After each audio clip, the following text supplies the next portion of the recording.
खाद्य सुरक्षा बिल पर सरकार ने राज्यसभा में चर्चा टाली है। इस पर सोमवार को चर्चा होगी।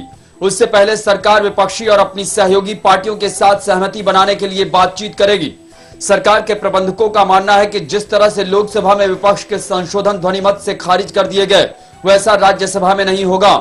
इसका कारण यह है कि राज्यसभा में सपा और बसपा के वॉकआउट करने की स्थिति में भी सरकार का बहुमत पूरा नहीं होता है। अगर ये दोनों पक्ष में वोट करेंगे तभी बात बनेगी। 243 सदस्यों की राज्यसभा में यूपीए के पास सिर्फ 106 सदस्यों का समर्थन है। इसलिए कहा जा रहा है कि राज्यसभा में विपक्ष के कुछ संशोधन पास हो सकते हैं। अगर ऐसा हुआ तो संशोधित बिल को वापस लोकसभा से पास कराना होगा। भाजपा के सदस्य 3-4 संशोधनों पर जोर दे सकते हैं।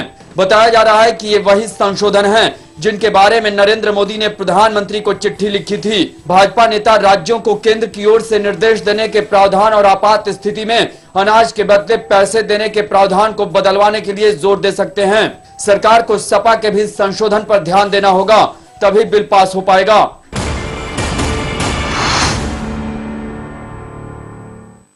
अगले साल होने वाले लोकसभा चुनाव से पहले जैसी राजनीति हो रही है, उससे यह तय लग रहा है कि सांप्रदायिक आधार पर ध्रुवीकरण होगा। लेकिन सवाल है कि इसका फायदा किसको मिलेगा। सभी पार्टियां अपने नजरिए से नफा और नुकसान का आकलन कर रही हैं।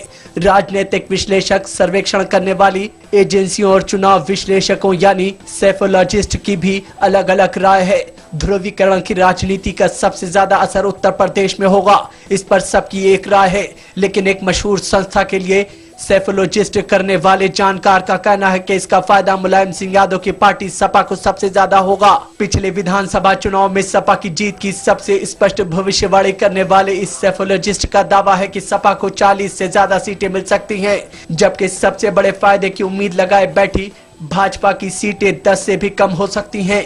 इस आकलन के मुताबिक बसपा अपनी मौजूदा स्थिति यानी 18 से 20 के बीच रहेगी और कांग्रेस 22 से घटकर 6-7 सीटों पर आ जाएगी। लेकिन एक दूसरी एजेंसी के लिए चुनाव विश्लेषण करने वाले जानकार का मानना है कि बीजेपी को बहुत बड़ा फायदा होगा। भाजपा और सपा दोनों लगभग बराबरी पर रहेंगे। इन दोनों पार्टियों को 30-30 के आसपास सीटें मिलने का अनुमान लगाया जा रहा है। इस आकलन के मुताबिक बसपा 10 सीटों के करीब जीतेगी और कांग्रेस 4-5 सीटों पर सिमट जाएगी।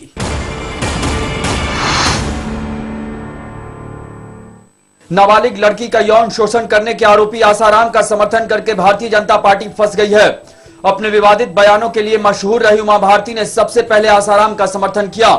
उन्होंने कहा कि सोनिया और राहुल गांधी का विरोध करने की वजह से आसाराम को निशाना बनाया गया है और उनके खिलाफ कांग्रेस शासित राज्यों दिल्ली और राजस्थान में मुकदमा दर्ज किया गया है। बाद में उन्हीं की तरफ बड़बोले भाजपा नेता कैलाश विजयवर्गीय ने आसाराम का समर्थन कर दिया और मध्य प्रदेश के एक विधायक रमेश मेंदोला तो आसाराम के आश्रम में उनके समर्थन में नारा लगाने तक पहुंच गए। भाजपा के एकमात्र नेता कैलाश मेघवाल थे जिन्होंने खुलकर मीडिया में कहा कि आसाराम के खिलाफ सख्त कार्रवाई होनी चाहिए। अब कांग्रेस ने भाजपा नेताओं के इस स्टैंड का राजनीतिक फायदा लेना शुरू कर दिया है।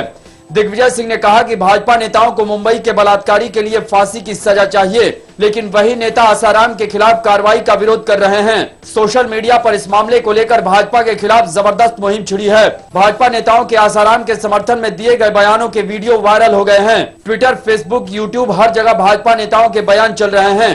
पहली बार ऐसा हो रहा है कि भाजपा समर्थक सोशल मीडिया में बैकफुट पर हैं। सो अब कहा जा रहा है कि पार्टी भी इस मसले पर राय बदलेगी या चुप्पी साधेगी।